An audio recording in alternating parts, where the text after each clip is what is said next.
আমরা গণতান্ত্রিক দেশে বাস করি, আমরা গণতান্ত্রিক দেশের স্বাধীন নাগরিক। তো আমাদের যেখানে ইচ্ছা আমরা সেখানে ভোট দেবো, এটা আমাদের পুরো একান্ত ব্যক্তিগত বিষয়। না, আমি কোনো রাজনৈতিক দলের হয়ে কোনো কথা বলছি না। আমি একজন মেয়ে হয়ে একটা মেয়ের কথা বলছি, একজন মা হয়ে একটা মায়ের কথা বলছি, একজন মা হয়ে একজন সর্বহারা দুঃখী মায়ের কথা আমি বলছি। সেই দুঃখী মাকে দেখে আমার কষ্ট হয়, আমার ভীষণ কষ্ট হয় যে একজন মা তার সন্তানকে হারিয়ে কিভাবে থাকছে। আমার এখানেই কষ্ট। তো এই মা 2 বছর ধরে কি সাংঘাতিক যন্ত্রণার মধ্যে দিয়ে দিন কাটাচ্ছে সেটা একজন মাই বুঝতে পারে। তো এই মাকে নিয়েও কিছু মানুষ এত কটূক্তি কথা বলছে যে সেগুলো শুনলেও খুবই কষ্ট লাগে, খুবই খারাপ লাগে। আমার একটাই প্রশ্ন, এই অভয়ের মায়ের সাথে যেটা হয়েছে সেটা যদি যারা বলছে, যারা অভয়ের মাকে নিয়ে বাজে কথা বলছে, আর যদি তাদের মেয়ের সাথে এটা হতো, তাদের সাথে এটা হতো, তারা তখনও কি তারা এই একই কথা বলতো? অভয়ের মায়ের এই লড়াইটা শুধু অভয়ের মায়ের একার লড়াই নয়, সমগ্র নারী জাতির লড়াই, সমগ্র মায়ের লড়াই। কত কষ্ট করে একজন মা তার মেয়েকে মানুষ করেছে, মানুষের মতো মানুষ করেছে, ডাক্তার বানিয়েছে, সৎ, শুধু ডাক্তার বানায়নি, সৎ একজন মানুষ বানিয়েছে।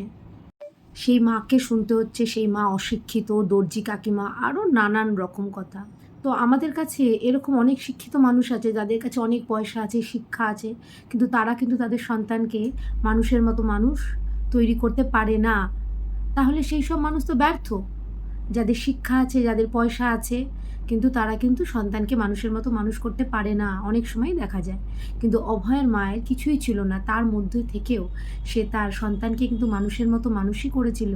কিন্তু সেই সন্তান তার আজকে নেই, একজন সর্বহারা মা যার কিচ্ছু পাওয়ার নেই, শুধু একটাই পাওয়ার আছে, সেটা হচ্ছে তার মেয়ের বিচার। সে বিচারের জন্য নানান দৌড়ে দৌড়ে দৌড়ে দৌড়ে ঘুরছে।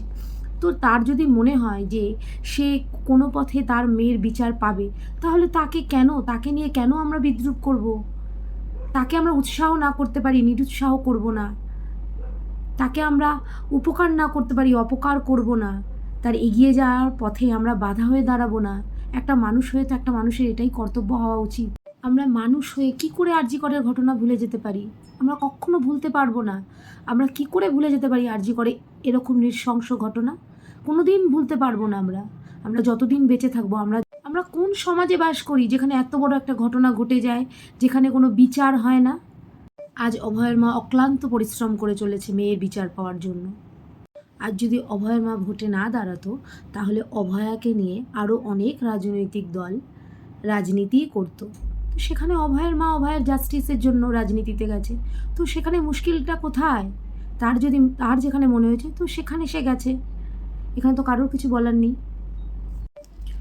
কথায় বলে 10টা সন্তানও যা, একটা সন্তানও তাই। তো আজ যদি কারো 10টা সন্তানও থাকে, তার মধ্যে যদি একটা সন্তানও মারা যায়, তো মায়ের কষ্ট হয়। আর যার একটাই মাত্র সন্তান, তাহলে সে কী নিয়ে বাঁচবে বলুন তো? সে তো সব কিছু তার শেষ, তার তো কিছু নেই, আর বাঁচার কোনো অবলম্বন নেই।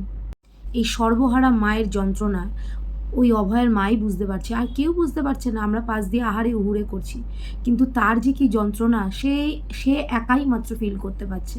তাই অভয়ের মাকে আজে বাজে কথা বলার আগে নিজের কথা একবার ভাবুন, নিজের সন্তানের কথা ভাবুন, নিজের ঘরের কথা ভাবুন যে আজ যদি আমার ঘরে এটা হতো, আমার সন্তানের সাথে হতো, তাহলে আমি কি করতাম?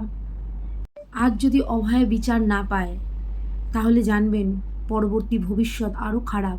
আর যদি অভয়ের মা টাকা নিয়ে মুখ বন্ধ করে বসে থাকতো, তাহলে কিন্তু ভবিষ্যৎ খারাপই হতো। সমাজের এই স্বার্থপর মানুষগুলোকে ঈশ্বর যেন সুবুদ্ধি দেয়।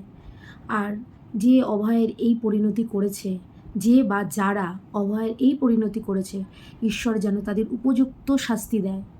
রাধে রাধে, হরে কৃষ্ণ।